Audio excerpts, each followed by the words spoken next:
Good evening students. Standard 12થની અંદર આજે આપણે યુનિટ 2માં બરાબર રીડ 1નો અભ્યાસ કરીશું. અનફોરગેટેબલ વોલ્ટ ડિઝની.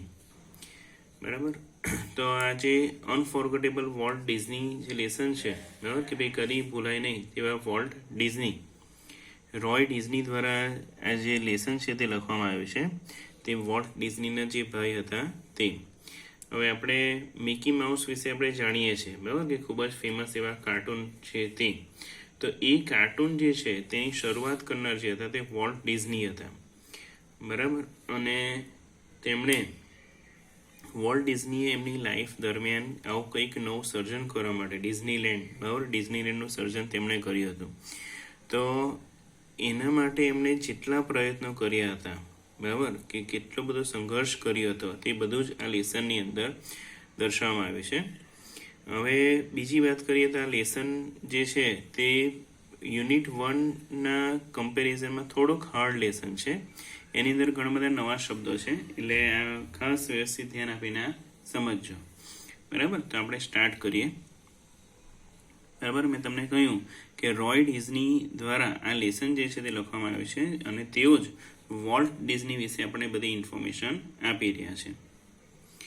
જુઓ, my brother Walt is no more, કે ભાઈ મારો ભાઈ વોલ્ટ જે છે તે અત્યારે જીવિત નથી.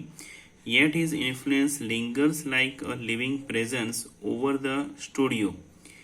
બરાબર, પણ છતાં પણ તેમની અસર જે છે બરાબર, એમની ઇન્ફ્લુઅન્સ એટલે એમની અસર જે છે તે તેમને સ્ટુડિયોની અંદર તેમને જીવિત હોવાની અસર જે છે તે હજી પણ લિંગર્સ છે. લિંગર્સ એટલે ચાલુ છે, અત્યારે અહીંયા હોય એવું જ અમને લાગે છે. Where he turn out to the cartoons, કે જ્યાં તેઓ અલગ અલગ પ્રકારના કાર્ટૂન્સ બનાવતા હતા. નેચર ફિલ્મ્સ, કુદરતી ફિલ્મો બનાવતા હતા. ફીચર મૂવીઝ, અલગ અલગ મૂવીઝ બનાવતા હતા. ડેટ મેડ હિમ નોન, કે જેનાથી તેઓ જાણીતા થયા. And loved around the world, અને આખી દુનિયામાં તેમને લોકો પ્રેમ કરતા થયા. ઇવન નાવ, અને અત્યારે પણ as I walk around the studio crew, કે ભાઈ સ્ટુડિયોના ક્રૂની સાથે બધા, એટલે જે ક્રૂ કોને કહેવાય કે જે ગ્રુપમાં કામ કરે છે તેને ક્રૂ કહેવાય. તો એમની વચ્ચે જ્યારે હું ચાલીને જાઉં છું, I half expect to encounter that tall country boy figure. બરાબર, કે ભાઈ ત્યારે મને થોડી ઘણી આશા હોય જ છે કે મને તે જ ઊંચા કન્ટ્રી બોય, કન્ટ્રી ટોલ એટલે ઊંચા ને કન્ટ્રી બોય એટલે શું થાય, જે ગામના વ્યક્તિ હોય તેવા બરાબર. કન્ટ્રી બોય ફિગર એટલે ગામના લોકો દેખાય તે રીતના બરાબર. Head board in the thought about some new project, કે જેમને નવા પ્રોજેક્ટ વિશે કંઈ ને કંઈ વિચારતા હોય તેવા વોલ્ટ જે છે તે મને મળશે. એટલે મીન્સ કે હંમેશા જ્યારે તેઓ જીવિત હતા બરાબર, જ્યારે તેઓ નવું ક્રિએશન કરતા હતા ત્યારે નવું થિંકિંગ હંમેશા એમના માઇન્ડમાં ચાલુ જ રહેતું હતું એમ. પછી જો volt was so much the driving force behind all we did, એટલે કે અમે જે કંઈ પણ કર્યું તેની પાછળ વોલ્ટનો ડ્રાઇવિંગ ફોર્સ હતો, ઈચ્છા શક્તિ હતી, પ્રબળ ઈચ્છા શક્તિ હતી. From making movies to building Disneyland, ફિલ્મો બનાવવાથી માંડીને ડિઝનીલેન્ડ બનાવવા સુધી બધાની પાછળ એમની તીવ્ર એકદમ ખૂબ જ એવી ઈચ્છા શક્તિ હતી. That people constantly mention his name, કે જેથી લોકો હમણાં પણ કોન્સ્ટન્ટલી એટલે કન્ટિન્યુઅસલી તેમનું નામ જે છે તે બોલે છે બરાબર. As if he were still alive, કે જાણે તેઓ પોતે આજે પણ જીવિત હોય. Every time we show a new picture, કે જ્યારે પણ અમે નવું પિક્ચર બતાવીએ છીએ, or open a new feature at Disneyland, અને કાં તો પછી ડિઝનીલેન્ડની અંદર કંઈક નવું ઉમેરીએ છીએ, નવું ફીચર એડ કરીએ છીએ. Someone is bound to say, કોઈને કોઈ તો એવું કહે જ છે, I wonder how Walt would like it. બરાબર, કે ભાઈ મને એવું વિચાર આવે છે કે વોલ્ટને આ કેવું ગમશે એમ. મીન્સ કે ધારો કે માની લો કે વોલ્ટ આજે જીવતા હોય તો એ શું વિચારે એના વિશે. એન્ડ વેન ધીઝ હેપન્સ, અને જ્યારે પણ આવું બને છે, આઈ પર્સનલી રિયલાઇઝ, મને વ્યક્તિગત રીતે હું એવું રિયલાઇઝ કરું છું, મને એવો અહેસાસ થાય છે that it is something he himself had planned, કે ભાઈ આવું જ કંઈક તેમણે પોતે વ્યક્તિગત રીતે પ્લાન કર્યું હતું. ફોર માય ઇમેજિનેટિવ, કલ્પનાશીલ, ઇન્ડસ્ટ્રીયસ એટલે જે ઔદ્યોગિક હોય તેવા બ્રધર એટલે કે મારા ભાઈ left enough project in progress, કે તેઓ અમારા માટે ઘણા બધા પ્રોજેક્ટ જે છે તે કન્ટિન્યુ મૂકી ગયા, એટલા તો પ્રોજેક્ટ કન્ટિન્યુ મૂકી જ ગયા. Keep the rest of us busy for many and many years, કે જેથી અમે દરેક જણ ઘણા વર્ષો સુધી બિઝી રહી શકીએ, કાર્યરત રહી શકીએ. Walt was a complex man, કે વોલ્ટ એક જટિલ વ્યક્તિ હતા. બરાબર, કોમ્પ્લેક્સ મીન્સ કે એક સાથે ઘણી બધી વસ્તુ કરતા હોય કે ઘણી બધી વસ્તુ વિચારતા હોય તેવા વ્યક્તિ એમને. અને કોમ્પ્લેક્સ મેન કોને કહેવાય, કે કદાચ આપણે એવું કહી શકીએ કે જેને આપણે ઇઝીલી સમજી ન શકીએ કે એ વ્યક્તિ અત્યારે શું કરવા જઈ રહી છે કે શું વિચારી રહી છે. બરાબર, કે એમને સમજી ન શકાય એવા એક વ્યક્તિ હતા. ટુ ધ રાઇટર્સ, કોના માટે? રાઇટર્સ માટે, લેખકો માટે. પ્રોડ્યુસર્સ, બરાબર, એન્ડ એનિમેટર્સ, કે જે એનિમેશન્સ બનાવતા હતા તેમના માટે. હુ વર્કડ વિથ હિમ, કે જેઓ તેમની સાથે કામ કરતા હતા. હી વોઝ અ જીનિયસ, તેઓ એક ખૂબ જ જીનિયસ હતા. બરાબર, જીનિયસ એટલે ખૂબ જ બુદ્ધિશાળી વ્યક્તિ હતા. Who had an extraordinary ability to add an extra stroke of imagination to any story or idea.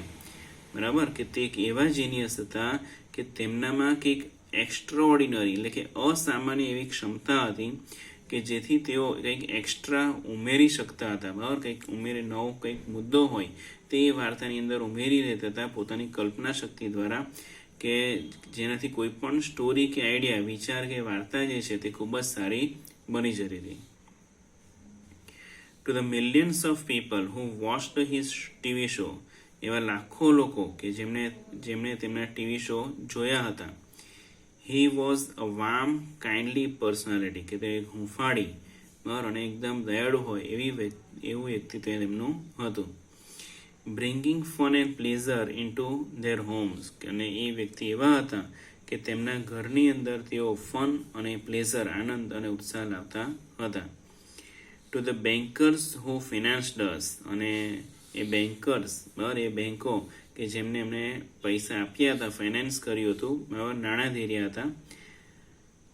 I am sure he seemed like a wild man, મને એવી ખાતરી છે કે તેઓ એક વાઇલ્ડ મેન જેવા લાગતા હશે. બરાબર, વાઇલ્ડ મેન એટલે અહીંયા વાઇલ્ડનો અર્થ જંગલી એવો નહીં થતો. વાઇલ્ડ એટલે ખૂબ જ વિશાળ પ્રકૃતિના વ્યક્તિ, એક સાથે ઘણું કામ કરતા હોય તેવા વ્યક્તિ. હેલ બેન્ટ ફોર બેન્કરપ્ટી, કે જેમને બેન્કરપ્ટી એટલે કે દેવાળી થવાની કોઈ બીક જ ન હોય. બરાબર, એટલે તેઓ પોતાના કામમાં એટલું બધું રિસ્ક લેતા હતા કે ભાઈ એમનો પરિણામ, એમને પોતાની પર એટલો બધો કોન્ફિડન્સ પણ હતો કે ભાઈ આગળ શું થશે, મારે જે હું કંઈ પણ ટ્રાય કરી રહ્યો છું, મને બેંકે પૈસા ઉધાર આપ્યા છે, લોન આપી છે, એ પૈસા હું ડૂબાડી તો નહીં દઉં. બરાબર, એટલું બધું એ થિંકિંગ તેઓ ઓછું કરીને પોતાનું કામ પર વધારે ધ્યાન આપતા હતા. મીન્સ કે તેમને બેન્કરપ્ટી એટલે દેવાળીઓ થાય એની કોઈ પણ એમને વિચાર હતો નહીં. ટુ મી, અને મારા માટે, he was my amazing kid brother, બરાબર, મારો નાનો એવો ભાઈ હતો, ખૂબ જ આશ્ચર્યકારક હોય તેવો, આનંદદાયી હોય તેવો. ફૂલ ઓફ ઇમ્પ્રેક્ટિકલ ડ્રીમ્સ, કે જેની અંદર ઘણા બધા અવ્યવહારિક સપનાઓ હતા. પ્રેક્ટિકલ મીન્સ કે જે વ્યવહારમાં પોસિબલ હોય તેવા, પણ એના જે સપના હતા તે મોટે ભાગે ઇમ્પ્રેક્ટિકલ હતા. ડેટ હી મેડ કમ ટ્રુ, અને એ સપના તેને સાકાર કરી બતાવ્યા હતા. બરાબર, કે જે સમયે એને સપના કહ્યા એ સમયે તે વસ્તુ શું માનવામાં નહોતી આવતી, પણ ખરેખર એ વસ્તુ તેને કમ્પ્લીટ કરી બતાવી. The apple orchard and weeping willows stand green and beautiful at our old farm, કે ભાઈ અમારા જૂના ખેતરે એપલ ઓર્ચર્ડ એટલે સફરજનના જે બગીચા જે હતા તે, અને વીપિંગ વિલોઝ એટલે એક પ્રકારની જે વેલો હતી, વેલની વનસ્પતિ હતી, તે ખૂબ જ ગ્રીન એટલે કે હરિયાળી અને સુંદર હતી. Where Walt sketch his first animals, અને જ્યાં વોલ્ટે પોતાનું પહેલા પ્રાણીનું ચિત્ર દોર્યું હતું, સ્કેચ કર્યું હતું. આઈ રિકોલ, મને યાદ છે, how Walt and I would snuggle together in the bed, બરાબર, કે ભાઈ મને પૂરેપૂરું યાદ છે. રિકોલ કરવું એટલે યાદ હોવું, કે હું અને વોલ્ટ બંને પથારીમાં કેવા લપાઈને સૂઈ જતા હતા. And here the hunting whistle of locomotive, અને ખૂબ જ મોટેથી અવાજ કરતી એવી લોકોમોટિવ એટલે ટ્રેનનો અવાજ અમે સાંભળતા હતા. પાસિંગ ઇન ધ નાઇટ, કે જે રાત્રે પસાર થતી હતી. બરાબર, આટલી વસ્તુ ખ્યાલ આવ્યો. પછી જુઓ, our uncle Mike was an engineer, મારા અંકલ માઇક જે હતા તે એક એન્જિનિયર હતા. And he would blow his whistle, અને તેઓ તે ટ્રેનનું વિસલ વગાડતા. One long and two shorts, એક નાનો વિસલ અને એક લાંબો વિસલ, અને બે જે હતા તે શોર્ટ એટલે કે નાના વિસલ તેઓ વગાડતા. જસ્ટ ફોર અસ, ફક્ત અમારા માટે. બરાબર, એટલે એના અંકલ જે હતા માઇક, તેઓ ટ્રેનની અંદર ડ્રાઈવર હતા, એન્જિનિયર હતા. બરાબર, અને તેઓ જ્યારે પણ એમના ઘરની નજીકથી ટ્રેન પસાર થતી ત્યારે એમને ખબર છે કે ભાઈ આ બાળકો એની રાહ જોતા જ હશે, તો એ માટે ટ્રેનનો વિસલ, એક લાંબો વિસલ વગાડતા અને બે નાના વિસલ તેઓ વગાડતા. વોલ્ટ નેવર લોસ્ટ હિઝ લવ ફોર ટ્રેન, અને વોલ્ટને ટ્રેનો માટેનો જે એનો પ્રેમ હતો ટ્રેન માટેનો, તે ક્યારેય ભૂલ્યા નહીં, ક્યારેય ગુમાવ્યો નહીં. યર્સ લેટર, ઘણા વર્ષો પછી પણ, and old fashion train was one of the first attraction at Disneyland, કે ઘણા બધા વર્ષો પછી પણ એક જૂના જમાનાની જે ટ્રેન હતી, બરાબર, તે ડિઝનીલેન્ડનું એક એટ્રેક્શન હતું. બરાબર, કે ડિઝનીલેન્ડમાં જે અલગ અલગ વસ્તુઓ છે જોવાલાયક, એમાંથી એક જોવાલાયક વસ્તુ જે હતી ત્યાં જૂના જમાનાની ટ્રેન હતી. કારણ કે એનું કારણ આપણે કહ્યું કે ભાઈ વોલ્ટને ટ્રેનો ખૂબ જ ગમતી હતી. ઓકે, તો ખ્યાલ આવે છે ને? ચલો આપણે આગળ વધીએ. હવે એનો જે સંઘર્ષ જે છે તે શરૂ થાય છે, ખાસ ધ્યાન આપજો. As far back I can remember, મને હું જો જૂની વસ્તુ યાદ કરું તો, વોલ્ટ વોઝ ડ્રોઈંગ, વોલ્ટ પહેલાં શરૂઆતમાં ડ્રોઈંગ કરતો હતો. The first money he ever made was a nickel for a sketch of neighbours horse. જો આ ખાસ ધ્યાન રાખજો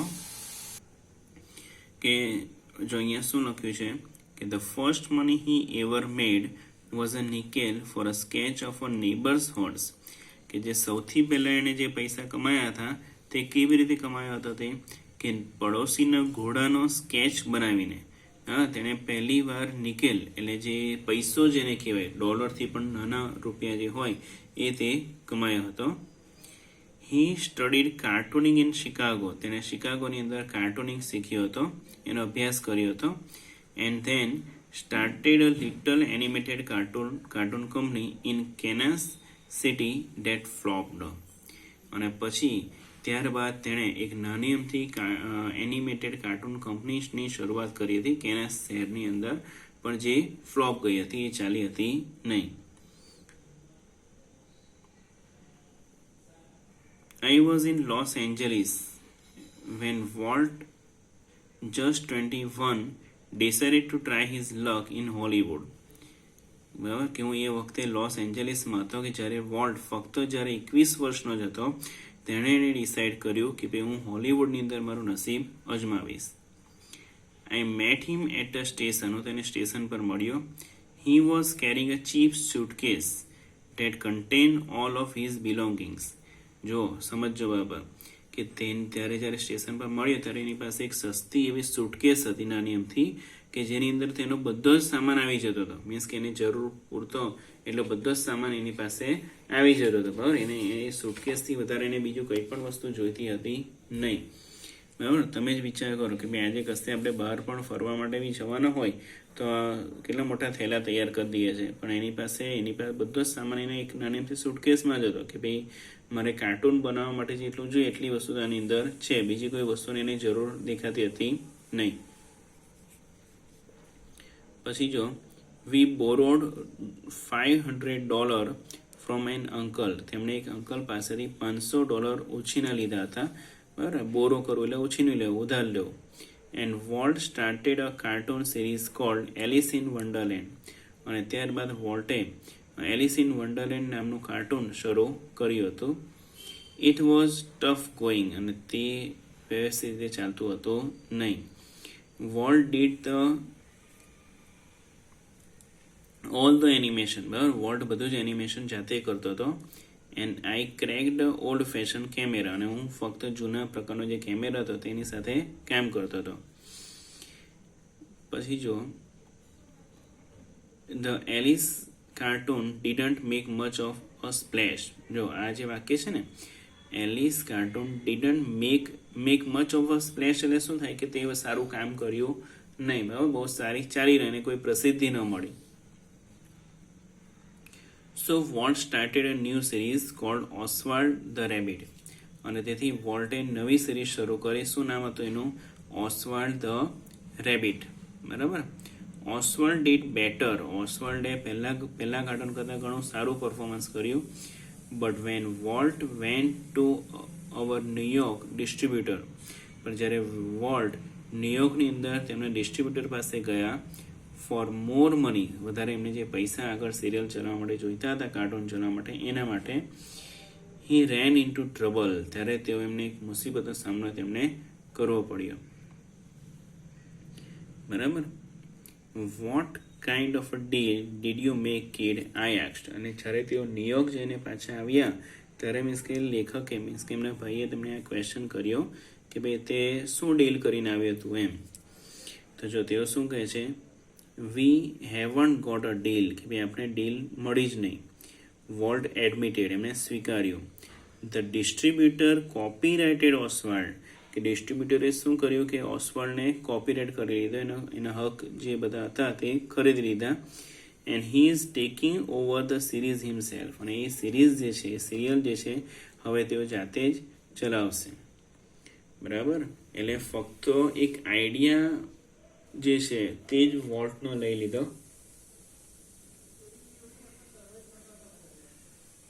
અને જે આખી સિરીઝ જે હતી તે એમના ડિસ્ટ્રીબ્યુટરે હેન્ડ ઓવર કરી લીધી. Strangely Walt did not seem down hearted.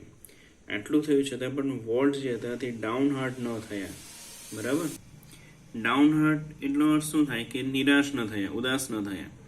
કેમ કે આખો આઈડિયા એમનો ભાવ વિચાર એમના થોડી ઘણી આટલી પ્રસિદ્ધિ પણ થોડી ઘણી એને મળી હતી, અને આખો આઈડિયા જે છે તે એમના ડિસ્ટ્રીબ્યુટરે લઈ લીધો હતો.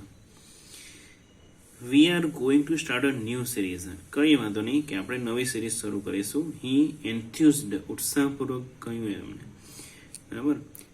ઇટ્સ અબાઉટ અ માઉસ, અને આ જે હશે તે માઉસ વિશે હશે. And this time we will on the mouse, અને એ જે માઉસ હશે તે આપણો પોતાનો હશે. મીન્સ કે એના જે ડિસ્ટ્રીબ્યુટર જે હશે તે પણ આપણે પોતે જોઈશું, આપણે બીજા ડિસ્ટ્રીબ્યુટરની જરૂર નથી. એટલે અહીંયા આપણે ખબર પડે છે કે આટલા લગભગ 2 કે 3 જેટલા કાર્ટૂન્સ તેમણે શરૂઆતમાં બનાવ્યા. બરાબર. અને એકાદમાં સફળતા ન પણ મળી તેમને, પરંતુ તેમણે હિંમત હાર્યા વગર બરાબર આગળ તેમણે પ્રયત્ન ચાલુ રાખ્યો, અને ત્યારબાદ પછી તેમણે માઉસ ઉપર નવું કાર્ટૂન, નવી સિરીઝ બનાવવાનું નક્કી કર્યું. The rest is the history. હવે બાકીનું જે છે તો એક હિસ્ટ્રી છે, ઇતિહાસ જ છે. વોલ્ટ્સ માઉસ મિકી, જેનું નામ શું હતું? મિકી. બરાબર કે ભાઈ મિકી માઉસ તો આખી દુનિયાની અંદર ફેમસ થઈ ગયા. જો Walt's mouse Mickey celebrated his 40th birthday in 1968, કે મિકીએ પોતાનો 40મો જન્મદિવસ 1968માં ઉજવ્યો હતો. એટલે એનો અર્થ શું થયો કે મિકી માઉસનું જે કાર્ટૂન છે તે 1928ની અંદર આવ્યો હતો. બરાબર. જો હવે એને કેટલી પ્રસિદ્ધિ મળી હતી તે આ પેરેગ્રાફમાં આપી છે. And a happy 40th it was, અને 40 વર્ષોથી તેમણે સળંગ કામ કર્યું હતું. A quarter of a billion people saw a Disney movie in 1968. જો સમજો, a quarter of a billion people, billion એટલે શું થાય? 10 કરોડ થાય. તો 10 કરોડનો ત્રીજો ભાગ એટલે લગભગ 25 કરોડ જેટલા લોકોએ 1968ની અંદર ડિઝનીનું મૂવી જોયું હતું. બરાબર. બહુ જ મોટી સંખ્યા કહેવાય આટલા વર્ષો પહેલાની. 100 million watched a Disney TV show, અને ડિઝનીનો જે ટીવી શો હતો તે 100 મિલિયન લોકોએ જોયો હતો. નિયરલી અ બિલિયન રેડ અ ડિઝની બુક, અને લગભગ કરોડ જેટલા લોકોએ 10 કરોડ જેટલા લોકોએ ડિઝનીની બુક વાંચી હતી, or a magazine. And almost 10 millions visited Disneyland, અને લગભગ કેટલા? 1 મિલિયન એટલે 10 લાખ થાય. બરાબર. અને આજે 10 મિલિયન આપ્યા છે એટલે એમાંથી 1 કરોડ જેટલા લોકોએ ડિઝનીલેન્ડની મુલાકાત લઈ લીધી હતી. And Mickey as volt use to say started it all, અને મિકી જે વોલ્ટ જે હતા બરાબર તે શું કહેતા હતા કે આ એક પ્રકારની શરૂઆત જ છે બરાબર. આટલી બધી પ્રસિદ્ધિ તેમને મળી હતી અને છતાં પણ તેમનામાં સર્જનાત્મક શક્તિ, કલ્પના શક્તિ તે વધતી જ હતી, ઓછી ક્યારેય થતી હતી નહીં. તેમણે શું કહે કે આટલી બધી સફળતા મળી કે ભાઈ હજી પણ મારા પાસે ઘણા બધા એવા આઈડિયાઝ છે. ઓકે, ચલો પછી જોઈએ. Mickey was only the first successful product of Walt's matchless imagination and ability to make his dream become reality. કે મિકી જે હતો તે એમનું પહેલું એવું સફળતાપૂર્વક એવું ઉત્પાદન હતું શેનું? વોલ્ટના મેચલેસ ઇમેજિનેશનનું, કે ભાઈ વોલ્ટનું ચમત્કારિક એવા કલ્પના શક્તિનું, એન્ડ એબિલિટી અને ક્ષમતા એવી હતી to make his dream become reality, અને પોતાના સપનાને સાકાર કરવા માટે. It was an ability he could turn on for any occasion, અને આ જે ક્ષમતા હતી બરાબર એક પ્રકારની કે ભાઈ પોતાની કલ્પના શક્તિની, તે તેઓ કોઈ પણ પ્રસંગની અંદર તે લાવી શકતા હતા. લાર્જ ઓર સ્મોલ, એ પ્રસંગ મોટો હોય કે નાનો હોય. વન્સ એટલે કે એક વખત, when my son Roy Edward had the measles, કે એક વખત મારા છોકરો રેડ એડવર્ડ બરાબર એટલે એમના ભાઈનો છોકરો રેડ એડવર્ડને મેઝલ્સ થયા હતા. મેઝલ્સ એટલે શીતળાનો રોગ થયો હતો.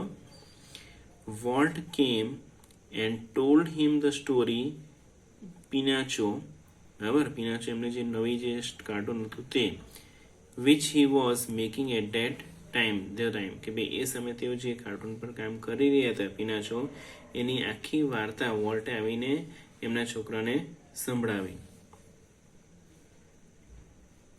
Van Walt told a story, અને જ્યારે વોલ્ટ આ વાર્તા કહેતા હતા, it was a virtuoso performance, તે વર્ચ્યુઓસો એટલે કે અસાધારણ એવું પરફોર્મન્સ એમનું હતું.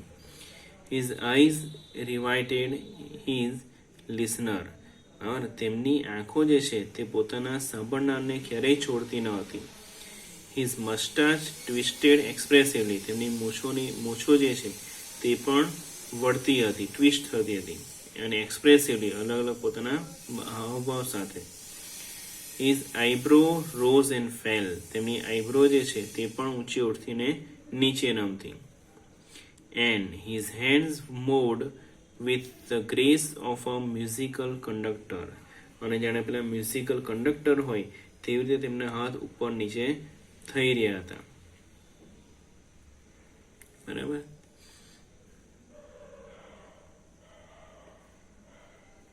પછી જુઓ, young Roy was so wide eyed at Walt's graphic telling the fairy tale that he forgot all about measles, કે યંગ રોય એટલે નાનો રોય જે હતો તે એકદમ આંખો પહોળી કરીને વોલ્ટનું જે આખી કલ્પના શક્તિ હતી એમનું પ્રદર્શન જે હતું તે જોયા કરતો હતો.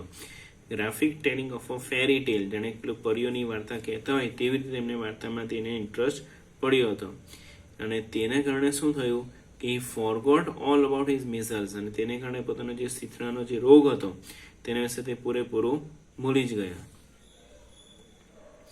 લેટર એટલે ત્યાર પછી, when he so the finished picture, બરાબર તેમણે જ્યારે પૂરું થયેલું પિક્ચર જોયું ત્યારે, હી વોઝ સ્ટ્રેન્જલી ડિસઅપોઇન્ટેડ, તેઓ ખૂબ જ ઉદાસ થઈ ગયો હતો. કોણ? જે રોય એડવર્ડ હતો તે. કેમ ઉદાસ થયો? એનું જ પિક્ચર જોઈને, એટલે મીન્સ કે જે કાર્ટૂનની વાર્તા વોલ્ટ ડિઝનીએ કરી હતી એને જ્યારે ખરેખર એ કાર્ટૂન જોયું ત્યારે તે ઉદાસ થયો હતો. તો કેમ ઉદાસ થયો હતો? It didn't seem as excited as when Uncle Walt told it, he said. જેણે શું કહ્યું કે અંકલ વોલ્ટે જેટલી ઉત્સુકતાથી, જેટલા રોમાંચ સાથે તેમને આ વાર્તા કહી હતી એ રોમાંચ મને લાઈવ કાર્ટૂનની અંદર પણ લાગ્યો નહીં. બરાબર, એના કરતાં તો અંકલ વોલ્ટે સારું કહ્યું હતું. એટલે એના પરથી શું આપણે જાણવા મળે કે વોલ્ટની કંઈ પણ પ્રદર્શન કરવાની જે રીત હતી, એનો જે હાવભાવ હતો તે પોતાના કાર્ટૂનમાં એની વાર્તામાં એટલા બધા ઊંડા ઉતરી જતા હતા કે જેથી સામેવાળા વ્યક્તિ જે સાંભળેલ વ્યક્તિ હોય એને એટલો બધો રસ અંદર પડતો હતો. ઓકે, તો આજે આપણે યુનિટ 2ની અંદર રીડ ટુમાં રીડ વનની અંદર આપણે વોલ્ટ ડિઝની અનફોરગેટેબલ વોલ્ટ ડિઝનીની વાત આપણે કરી. તો આ વિડીયો તમે વ્યવસ્થિત જોજો અને રિપીટ કરજો, બરાબર. નહીં સમજ પડે તો મને પૂછજો.